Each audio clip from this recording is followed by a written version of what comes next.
Have you ever wondered why some people seem to shine brighter with age, laughing easily, moving confidently, living fully into their 80s and beyond, while others sometimes decades earlier begin to fade quietly? It's not always about big diseases or dramatic diagnoses. Sometimes what steals our vitality isn't a heart attack or stroke. It's something much more subtle and far more common. It's the slow, silent disconnection from our own bodies. We stop listening to what we feel. We stop responding to what we need. And without even realizing it, we begin to shrink, not just physically, but emotionally, mentally, spiritually. Now, I know this isn't something we're often encouraged to talk about, especially for those of us past 60. Society tells us aging means decline, that we should slow down, act our age, and let go of things like desire, pleasure, or even simple physical joy. But what if that story is completely wrong? What if one of the most overlooked reasons why so many older adults don't make it past 80 has nothing to do with their blood pressure, their cholesterol, or their medications, but has everything to do with how they've stopped connecting with the one person who matters most themselves? I'm not talking about chasing youth or pretending you're 25 again. I'm talking about self-intimacy, a quiet, powerful relationship with your own body, one that supports your heart-brain circulation, sleep, mood, confidence, and yes, even your longevity. You see, self-intimacy isn't about shame or taboo. It's about survival, it's about health, it's about staying alive in the truest sense of the word. Let me tell you about Joe. He's 71. A retired carpenter who came into my clinic complaining of low energy, foggy thinking, and waking up tired no matter how much he slept. He thought it was just getting old. But as we talked, something else came up. He hadn't touched or connected with his body in a real caring way in over a decade.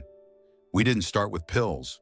We started with permission to feel again, to reconnect, to care. And 3 months later, he said, "Doc, I don't know what's changed, but I feel like I'm back in my body again." So today I'm inviting you on that same journey. Because in the next few minutes, we're going to explore how simple daily habits, small shifts in how you relate to your body, can make the difference between fading out and fully living. And by the end of this video, you'll have a roadmap, not just for living longer, but for living better. So grab a cup of tea, settle in, and let's talk honestly about the part of aging no one's been brave enough to tell you. Until now. When we think about longevity, we often focus on eating better, taking supplements, or managing blood pressure. But there's one factor that quietly shapes how long and how well we live: circulation. Good blood flow isn't just about avoiding heart attacks. It's about fueling every single part of your body, from your brain and muscles to your skin and sexual health. Without strong, steady circulation, those systems start to weaken long before the calendar says we're old. You see, our circulatory system is like the body's internal highway, carrying oxygen, nutrients, and hormones to where they're needed most. As we age, that highway tends to slow down. Arteries can harden, blood vessels become less elastic. The flow of life that once moved with ease now faces more traffic jams and dead ends, and the signs can be subtle at first: cold hands and feet, brain fog, fatigue, or feeling winded after just a flight of stairs. But make no mistake, these are not just normal signs of aging. They are gentle warnings that your body isn't getting the oxygen-rich blood it needs to thrive. Let me share the story of Robert, a 73-year-old retired electrician from Michigan. Robert came into my office complaining of leg cramps at night and a general feeling of tiredness he couldn't shake. He figured it was just part of getting older. But after some simple tests, we found that his circulation was significantly reduced, not enough to require medication, but enough to affect his quality of life. Instead of reaching for pills right away, we focused on natural methods: walking in the mornings, adding beets and leafy greens to his diet, and staying hydrated. Within a month, Robert reported sleeping better, moving easier, and even having more mental clarity. That's the power of circulation. When you support it, everything else works better. Poor circulation affects more than just your heart. It increases your risk for stroke, dementia, chronic fatigue, and even depression. It also impacts your body's ability to repair itself. Cuts heal slower, infections linger, and your muscles may feel weaker. Not because you're losing strength, but because they're not getting enough blood flow to function properly. So how do you keep your circulation strong after 60? Start with movement, not intense workouts, but regular, gentle movement. A brisk 20-minute walk, seated leg stretches, or even water-based exercise can keep blood moving and reduce the risk of clotting. Deep breathing exercises also help. They oxygenate the blood and encourage vascular expansion. Second, focus on food. Leafy greens, citrus fruits, berries, garlic, turmeric, and fatty fish are all circulation superfoods. They support the health of your blood vessels and help regulate blood pressure naturally. Third, hydration is crucial. Blood becomes thicker when you're dehydrated, which slows down circulation. Many older adults forget to drink enough water, especially in cooler months. Finally, don't underestimate the role of intimacy. Sexual activity or even regular physical touch increases blood flow and supports vascular health in subtle but important ways. Robert's story is just one of many. I've had patients in their 80s rediscover energy and clarity they thought they had lost forever simply by prioritizing their circulation. If you're experiencing cold extremities, brain fog, or fatigue, it's worth asking, how's my blood flow and what can I do to support it? You don't need fancy machines or expensive treatments. What your body craves is motion, nourishment, and a little attention, because when circulation thrives, so do you. Take a moment today to notice how your body feels. Are your hands cold? Do your legs ache? If so, your circulation may be calling for help, and the next part of this video will show you exactly where to begin, so keep watching. Your next breakthrough might be one breath, one step, or one small change away. Have you ever looked in the mirror and thought, I don't quite recognize this version of me anymore? Maybe it's the slower mornings, the sag in your shoulders, the feeling that your drive, not just in the bedroom, but in life itself, has dimmed. You're not alone, and you're not imagining it either. One of the most overlooked reasons many older adults begin to feel this way is hormonal decline, particularly the slow, subtle reduction of testosterone in men and estrogen in women. It's not dramatic. It doesn't announce itself with a bang. Instead, it creeps in over the years, quietly shifting how your body stores fat, builds muscle, handles energy, and even how your brain feels emotionally connected or motivated. Now, we often associate hormones with youth, fertility, or high performance. But hormones, especially testosterone, estrogen, DHEA, and growth hormone, play critical roles in cell repair, mood stability, libido, and cardiovascular health. As these levels drop, so too can your vitality, leaving you feeling like you're living life at 60% capacity. Let me tell you about Harold, a retired firefighter I met in Arizona. He was 71, proud and strong, but something had changed, Doc. He said, I'm not depressed, I'm not sick. I just feel like the gas tank's always on empty. He wasn't sleeping well, had gained weight around the midsection, and found it harder to focus during his daily crossword. We ran a few simple labs. His testosterone levels in the tank. His DHEA almost non-existent. We didn't rush to medication. Instead, we created a simple plan. Daily morning walks in the sun, strength exercises twice a week, zinc and magnesium supplements, and a mindful return to touch and intimacy with his wife. Within 3 months, Harold's spark was coming back. He wasn't just physically stronger, he laughed more, stood taller, and began planning a hiking trip with his grandson. That's the power of hormone awareness, not chasing youth, but restoring natural balance. It's worth noting that hormonal decline impacts both men and women just differently. For women, postmenopause often brings increased joint pain, reduced bone density, and a drop in vaginal lubrication and libido. And yet few ever get these levels checked. Most think this is just aging, but that's not the full truth. Aging is inevitable. Losing your vitality isn't. So what can you do? Get your hormone levels tested. A simple blood panel can reveal if testosterone, estrogen, thyroid, or DHEA are out of balance. Eat for hormone support. Healthy fats like avocados and walnuts, cruciferous vegetables like broccoli and kale, and enough protein help nourish your glands. Prioritize strength training. It naturally boosts testosterone and growth hormone. Reclaim touch and pleasure. Intimacy, whether with a partner or solo, helps stimulate hormone production and remind the body what it's capable of. Consider supplements, but wisely. Vitamin D, zinc, magnesium, and adaptogens, like ashwagandha, can help regulate hormonal health. We often treat hormonal decline as a taboo, or worse, as a sign that we're past our prime. But in reality, it's just a signal that your body needs support, attention, and care, not judgment or resignation. If you've ever felt a drop in energy, motivation, or drive and wondered if something deeper was going on, you're probably right. Hormones might be the quiet factor pulling the strings behind the scenes. Now, if hormones are the silent thief of vitality, what's the partner in crime they team up with to quietly steal your strength and resilience? Let's turn to something just as critical and often ignored: your muscles and how they disappear without a fight. Stick with me because Part 3 might just change how you move through the rest of your life. As we grow older, there's something quietly slipping away that most people don't even notice until it's already had a serious impact: muscle mass. This gradual loss of strength doesn't usually announce itself with a bang. It's subtle: the jar that's harder to open, the stairs that feel steeper, the balance that wobbles more than it used to. And for many older adults, the slow disappearance of muscle is not just inconvenient, it can be deadly. After age 30, we begin to lose muscle at a rate of about 3 to 5% per decade if we aren't actively maintaining it. By the time someone reaches their 70s or 80s, that loss can add up to as much as 30–50% of their total muscle mass. This condition has a name: sarcopenia, and it's not just about looking less toned. It's about losing the very tissue that helps you stay mobile, independent, and injury-free. Take Roger, for example. He was 76 when he came to see his doctor after falling twice in 1 month. He hadn't noticed any dramatic changes, just getting older. He thought, but a strength assessment revealed he could barely stand from a seated position without using his arms. His legs simply didn't have the power anymore.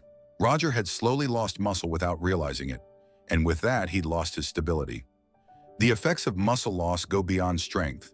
Muscles play a vital role in maintaining metabolism, helping to regulate blood sugar, and even supporting immune function. When you lose muscle, you're not just losing power, you're disrupting your body's entire balance. That's why older adults with sarcopenia have a significantly higher risk of falls, fractures, hospitalization, and even early death. But here's the good news: it's not too late to reverse this trend. Studies show that strength training, even starting as late as your 80s, can rebuild muscle, improve balance, and extend your lifespan. You don't need to lift heavy weights or hit the gym for hours. Simple bodyweight exercises, resistance bands, or light dumbbells done 2 to 3 times per week can make a world of difference. If you've ever felt weaker lately or noticed that everyday tasks like carrying groceries or getting out of bed feel harder than they used to, it might not be just aging. It might be your muscles calling for help, and the beautiful part, they can still respond. So as we move forward, let's talk about another silent force that affects far more than your muscles, one that influences how you think, feel, and remember. Let's explore Part 4, cognitive decline, the erosion of mental sharpness. There's something quietly terrifying about forgetting where you put your keys. But what if one day you forget why you walked into the room at all? Cognitive decline doesn't always come crashing in. It sneaks up, slowly disguised as harmless senior moments. But these small lapses, when left unchecked, can erode one of your most precious assets: your independence. After 60, it's normal for the brain to change, but normal doesn't mean inevitable decline. And contrary to popular belief, memory loss is not just a natural part of aging. It's often a reflection of how well or how poorly we're nourishing and using our minds every day. Let's talk about something that doesn't get enough attention: the link between brain health and lifestyle. From what you eat to how you move, to how often you challenge your brain, each plays a huge role in whether your mind stays sharp or slowly fades. And one of the biggest culprits behind accelerated mental aging: lack of stimulation. Take the case of Harold, a retired accountant from Minneapolis. At 74, Harold noticed that his recall wasn't what it used to be. He chalked it up to age and started avoiding complex tasks. No more crossword puzzles, less socializing, and a lot more television.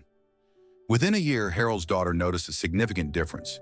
He forgot appointments, repeated the same stories, and seemed increasingly withdrawn. But here's what changed things. His granddaughter introduced him to an online brain training app. Just 15 minutes a day of memory, games, problem-solving tasks, and guided breathing. Within months, Harold wasn't just sharper, he was smiling, more joking, and even helping his grandson with homework again. The brain, like any muscle, needs exercise. Harold didn't need a miracle. He needed a reason to use his mind again. Beyond mental puzzles, staying mentally engaged includes real-world interaction, conversations, laughter, learning something new. These are brain boosters. In fact, social isolation and depression have been shown to speed up cognitive decline significantly. It's not just about remembering names, it's about remembering how good life can feel. Nutrition plays its role too. Omega-3s, antioxidants, and B vitamins are all known to support brain health, but too many older adults live on processed foods, missing the critical nutrients their brains crave. Add sedentary habits to the mix and circulation. To the brain slows, making it harder to focus, to think clearly, and to enjoy the world around you. And let's not forget sleep. Chronic sleep disruption in older adults is strongly associated with memory problems. The brain does its cleanup work during deep sleep, flushing out waste proteins that, if left unchecked, are linked to cognitive disorders like Alzheimer's. So the question becomes, what are you doing every day to keep your mind engaged? Are you stretching your memory, staying socially connected, learning new things, or have you quietly begun to step back from the things that challenge you? If you've been feeling a little foggy, it's not too late to turn things around. Even a simple change like reading a book instead of watching TV, or taking a new route on your walk and trying to memorize street names, can reactivate dormant parts of your brain. Let me say this clearly, your brain is not gone, it's waiting to be reawakened. And that reawakening is not about becoming a genius. It's about holding on to the ability to recognize your grandchild's voice, to follow a conversation at the dinner table, to remember your favorite song lyrics. If this part resonated with you, stay with me, because up next we'll uncover one of the most preventable killers of older adults that's hiding in plain sight. You won't want to miss it, you can't see it, you can't feel it. But for many older adults, chronic inflammation is quietly burning in the background, slowly damaging cells, organs, and your ability to age with strength and clarity. Inflammation isn't always bad. When you cut your finger or catch a cold, inflammation is your body's way of fighting back and healing. But there's another kind of inflammation that's far more dangerous, low-grade chronic inflammation that never turns off. And it's one of the biggest reasons many people don't live past 80. What causes this hidden fire to keep burning? A number of subtle factors: poor diet, lack of movement, chronic stress, environmental toxins, and even loneliness. These triggers keep your immune system activated long after it's needed, wearing down your body in ways you might not notice until it's too late. Take Ronald, for example. At 69, he looked fine on the outside, no major diagnoses, still able to walk his dog and cook for himself. But he was always a little tired. His knees ached more than usual, and he found it harder to concentrate. A routine checkup revealed high markers of inflammation in his blood. Despite feeling okay, with a few small lifestyle changes, a Mediterranean-style diet, daily stretching, and regular social visits, those levels dropped, and so did his fatigue. Chronic inflammation accelerates nearly every age-related disease. It stiffens your blood vessels, leading to high blood pressure and heart attacks. It damages brain cells, speeding up memory loss and confusion. It weakens your immune response, making recovery from simple infections harder and longer. It even breaks down muscle tissue, contributing to that slow physical decline we've already discussed. And yet many people have no idea it's happening until the damage has already taken hold. So what can you do? The good news is that inflammation is one of the most modifiable aspects of aging.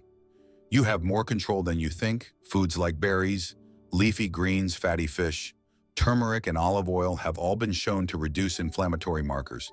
Even small changes like getting 7-8 hours of sleep, reducing processed sugar, or walking for 20 minutes can lower inflammation significantly.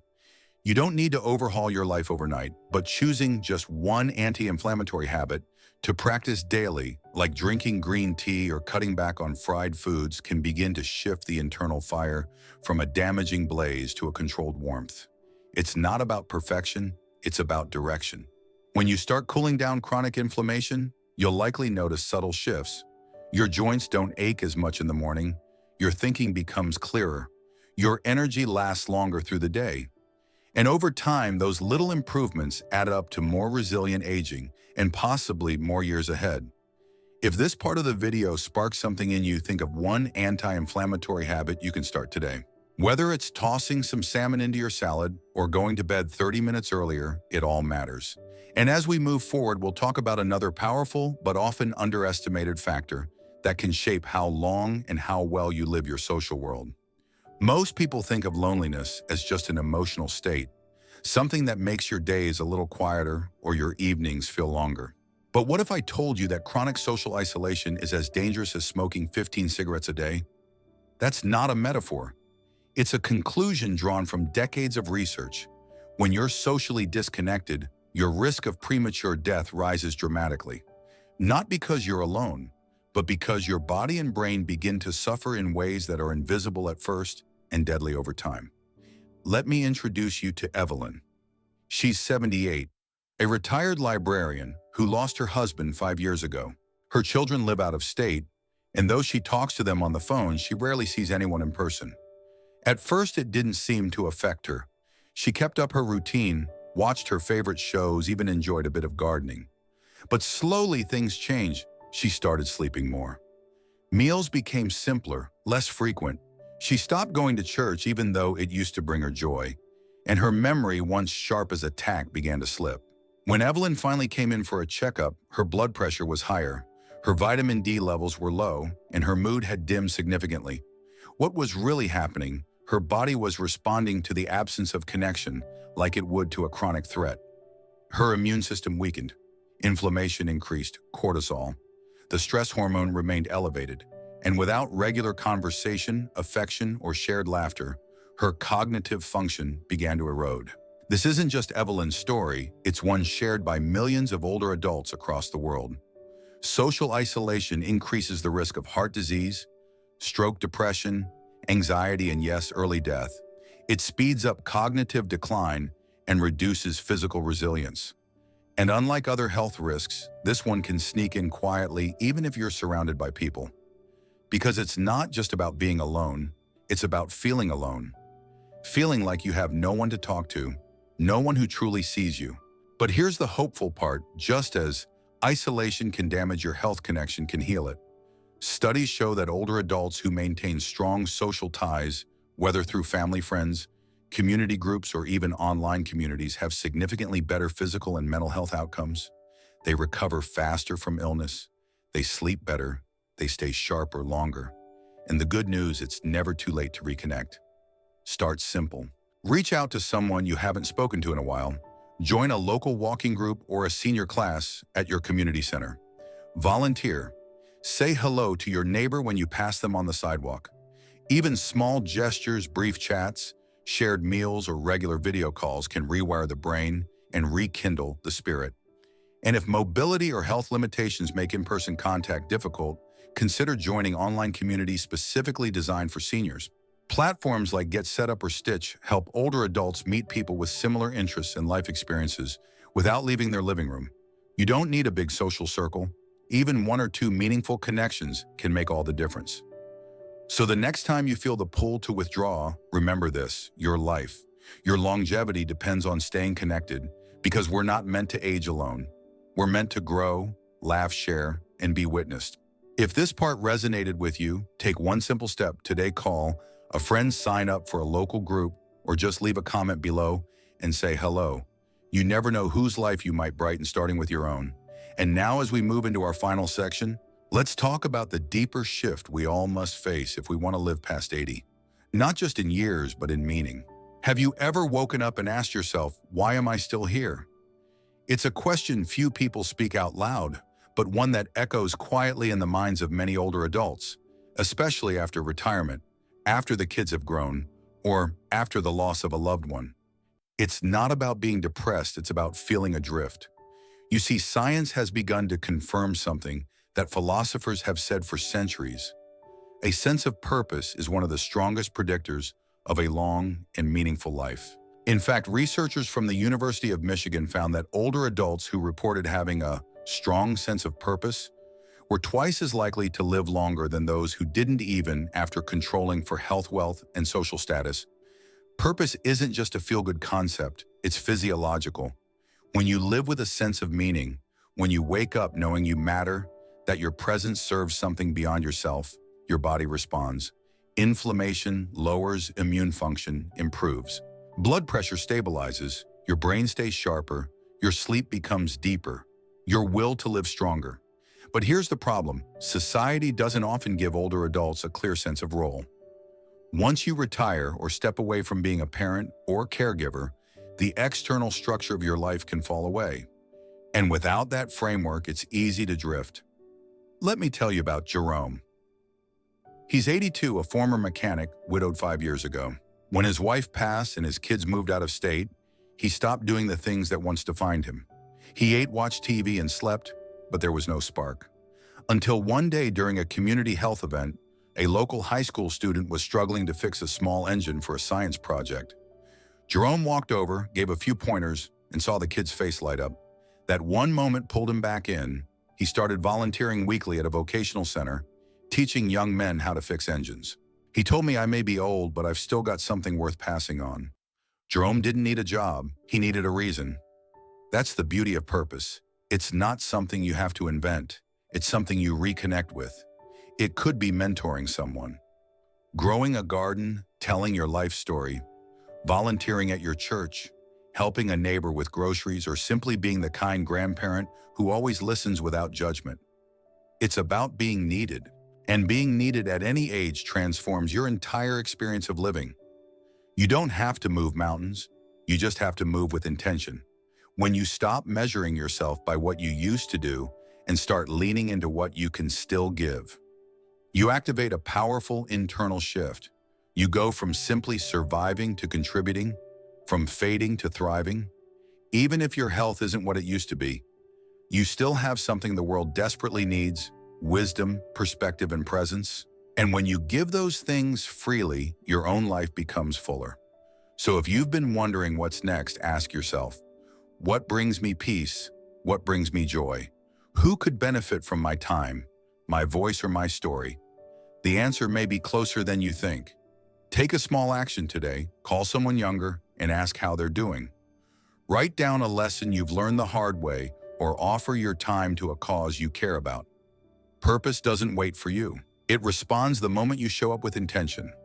Now, as we come to the final thoughts of this journey, let's reflect on what it truly means to grow older, not just in years, but in depth, connection, and strength. Because everything we've explored so far comes down to one truth. Your life still matters, and the best may still be ahead. Let's pause for a moment and ask something simple but important. What if thriving into your 80s wasn't just about diet, medication, or exercise, but about one daily habit almost nobody talks about? You see, most people think longevity comes from big dramatic changes, moving to a new place, overhauling your entire routine. But the truth is much quieter. Often it's just one simple, consistent act that makes the biggest difference. That habit is staying connected to your own body, more specifically embracing self-pleasure and intimacy as a form of self-care, not as a luxury, but as a health necessity. Yes, I know it's not a topic that gets brought up often in health checkups, especially not for men and women over 60. But here's the surprising truth. The act of regularly engaging with your body, even privately, can keep your circulation active. Your hormone levels supported your sleep deeper and your mind sharper. A recent study from Harvard University revealed that older adults who remain sexually active, either with a partner or through self-stimulation, had lower blood pressure, improved memory function, and a lower risk of depression. And it's not about frequency or performance, it's about staying connected, giving your body a reason to keep those systems alive and responsive. Take Marvin, a retired truck driver in Idaho. At 74, he had already accepted that his best years were behind him. He wasn't in pain, but he felt dulled. Slower, he told me, "It's like I faded a little." We talked openly. I introduced the idea that physical intimacy, even solo, could be part of his wellness routine. At first, he laughed at my age, he said, but after a few weeks of simply exploring his body again, without shame, without pressure, he came back glowing. He said, "I feel like I remembered myself again." It wasn't about sex, it was about life, about presence, about reawakening something vital that had been quietly fading away. Because when we stop touching, exploring, or even acknowledging our physical selves, the body listens, blood flow reduces, hormone signals go quiet, and gradually vitality begins to dim. Not because we're old, but because we've stopped giving the body a reason to stay alive. This habit isn't just physical, It's deeply emotional and neurological. Touch releases oxytocin, dopamine, serotonin, all the neurochemicals that lift your mood, calm your mind, and give you a reason to smile. It tells your nervous system, I am still here, I am still worthy of care. So if you've felt a little more distant from yourself lately, if your body feels more like a stranger than a friend, this might be the gentle nudge you need. Start small. A few moments of quiet touch, a bit of exploration without expectation. Let curiosity lead. Let comfort return. Because this habit, so simple, so overlooked, might just be the bridge between feeling like you're aging and feeling like you're still truly alive. If this part resonated with you, I invite you to stay with me as we step into the final chapter.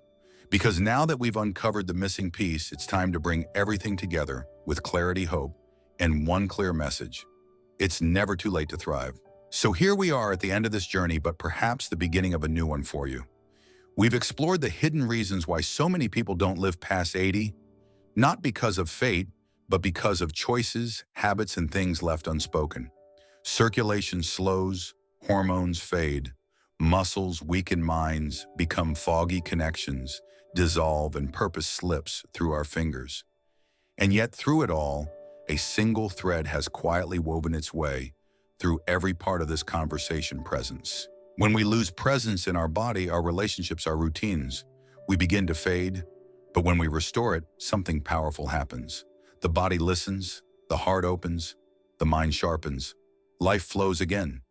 You've heard stories of John who reclaimed his strength through touch, of Marvin who remembered himself again through a simple, private habit, of countless others who didn't wait for a miracle, just made one small shift in their day and found everything else begin to change. Because it's never just one thing that leads us toward decline, and it's never too late to change direction. You don't need to overhaul your entire life to age better. You just need to notice what's missing, what's dormant, and begin again. Even gently reconnect with your body. Get that blood moving, not just with exercise, but with presence. Touch your skin and thank it for carrying you. Move your muscles, not to burn calories, but to feel capable again. Speak kindly to your aging body. It's not failing you. It's waiting for you to re-engage. Call an old friend. Write in a journal. Pick up the book you put down months ago. Laugh more. Sit in silence without scrolling. Let yourself feel bored, curious, even awkward. It means your brain is alive. Let purpose come not from grand missions, but from small acts of attention, making tea, planting flowers, calling your sister. And most importantly, stop apologizing to yourself for still wanting connection, still craving touch, still hoping for joy. You're not too late. You're not too far gone. You're not behind. You are right on time, because today you're paying attention. Aging isn't a punishment. It's a refinement, like a well-worn pair of shoes or a favorite old chair. You've molded into something unique, useful, comforting, still beautiful in all the right ways. If you've made it this far in the video, then I know something in you is ready. Ready not just to live longer, but to live better, to feel again, to feel alive. And so I invite you gently, wholeheartedly, to take one small action today. Maybe it's 5 minutes of quiet. Maybe it's reconnecting with your body, your partner, your breath, or your sense of humor.